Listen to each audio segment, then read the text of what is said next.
This is a kerosene lamp. What my mother used to use way back in the days, you know, to see to go to bed, to plot, to do other stuff with, because there wasn't no electricity when I was growing up. No electricity at all. You had to use a kerosene lamp. At first, they would take this off, fill it with kerosene oil, put it back on like this, put the wick in, screw it back on like this, turn the wick up and light it. Make sure it's not smoking, make sure it's even and level. And then they would clean the shade, you know, with a piece of cloth. And then they would rest it back on. If the mother say, well, Jane, out the lamp, she would go, and everyone would say, good night, mommy. This lantern here is similar to the lamp. What they would do, they would screw this off, put the kerosene in here, take this up, and light the wick. Put it back down. Make sure it's even, it doesn't smoke. And they would use this for crabbing in the night. Also, in the night too, to see. In the house, this would be the light. This is an old Singer machine. Way back in the 60s before I was born. They used to use this to sew the basket on. This was a foot pedal for the sewing machine. And it's called Singer.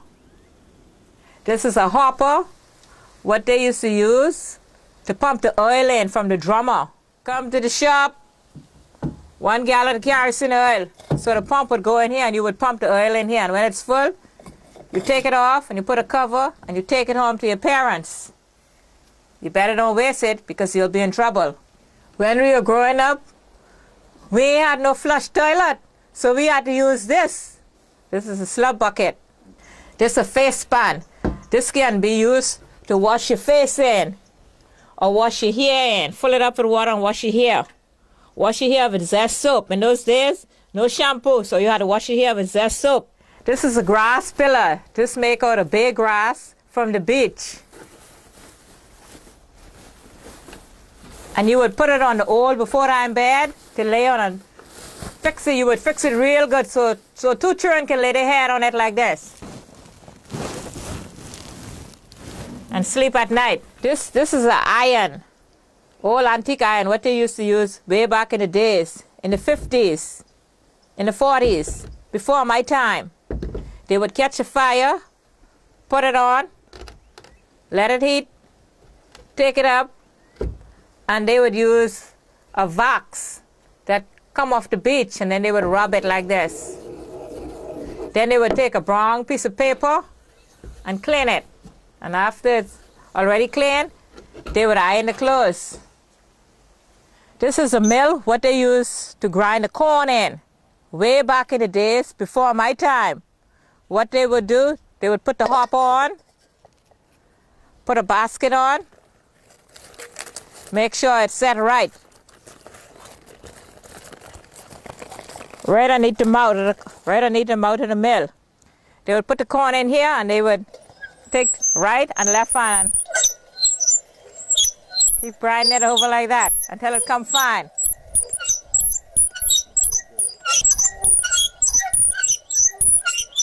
And if your 2 hand is tired, you take 1 hand. And if the 1 hand is tired, you get another person, your brother or your sister, whoever. And you start to grind it. And you count how much stroke. 1, 2, 3, 4, 5. If you're tired going right, left, you go backward. This is naked wood. You boil this for tea. It's a good herbal tea, naked wood. And I also went and got this plant this morning. This is called broom bush. It's also good for tea too. It's a herbal tea. It's called broom bush. This is the coconut. I chop it open, and now I'm going to use the olden days old hickory knife to take it out.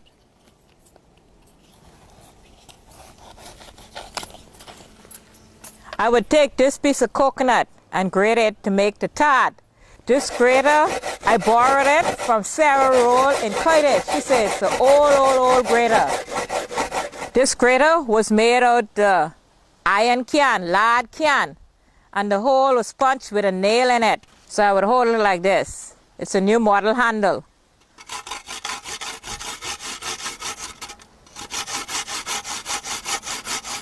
This is nickel. You use this to make necklace, and when we were growing up, we rub it in the road and play with it and bind one another with it. This is bay hop. This is Madeira bark pod. This is conch horn from the conch, and this is jacaranda pod, and this is the palm tree nut. All this stuff is used to make our native stuff. This is a sea fan to save the crab fat on. This is an olden days soda bottle. It's called Royal Crown. Very, very old bottle. Hardly anyone in Exuma can find this bottle. This is an old bucket. I got it from my auntie. She put it on the fire, the hot water to wash her feet. But it's still good. It's okay. And this is a pan kettle. It's all clean out.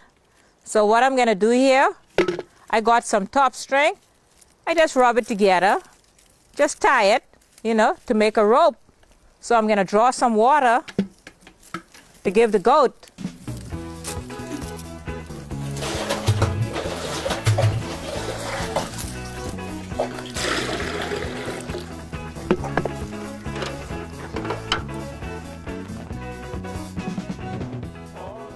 Straightening comb they used to use to straighten the hair to make it soft, because there wasn't no palm in those days. Palm just come around lately.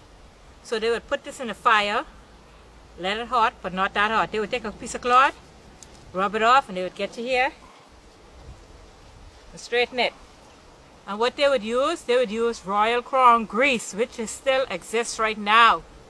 And if there's no Royal Crown grease, they would use lard and kerosene oil. You didn't have much pencil, so you had to cut it in half to share it between two child. And then you would sharpen it with a knife because there wasn't no sharpener. This is a Milo Butler book.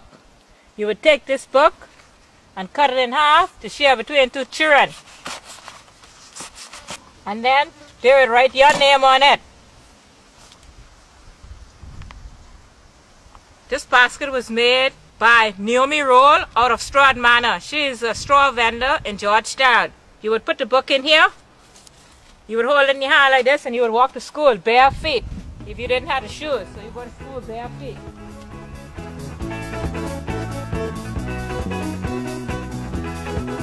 You come back home. And when you reach back home, you tell your mother if you had any homework or whatever. She look at your book and she say, "Child, good job. You don't mess your book up today, because child, I can't afford no more until the mail come, because it only come once a month." Thanks, Janice.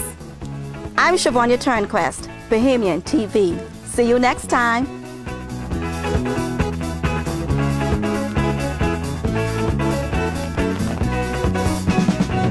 All the flowers, all the flowers, all the flowers, all the flowers, all the flowers, all the flowers, all the flowers.